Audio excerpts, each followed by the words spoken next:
Hello everyone, welcome back to Unbox Grid. Today we will be looking at how to clear cache, or even if there is a way to clear cache on an iPad for the YouTube application.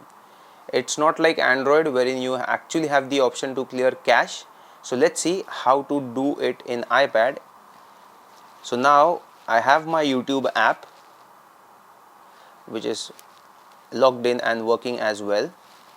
So now let's go to settings. You can either search it or swipe it from the top and search, and now we are into settings. Now in the general menu just select iPad storage, and here find out the app. In our case we are doing it for YouTube, so let's click on YouTube, and here you can see there are two options and two details. The first one is app size, we cannot do anything about it.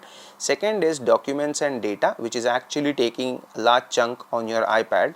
So there are two options. One is not required because it is asking us to delete the app, and the main one is offload app, wherein it clearly states that this will free up the storage used by the app but keep its documents and data, which is cache and your login details.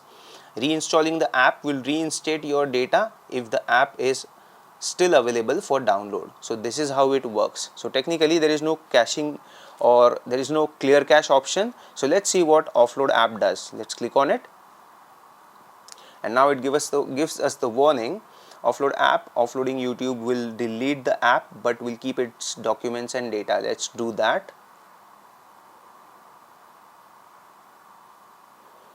And now you can see the prompt changed from offload data to reinstall app, and you can see at the top it has actually removed the app but not deleted the app as such. So now let's go to YouTube again and see what it has to say. Now you can see the app has already started to download, and once it's downloaded, let's see how it works. Now let's click on iPad again, on the YouTube icon again,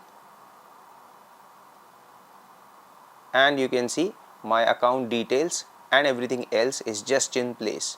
So this was for YouTube. It should work for any other app provided the options are given by the application developer or Apple themselves. Thank you for watching.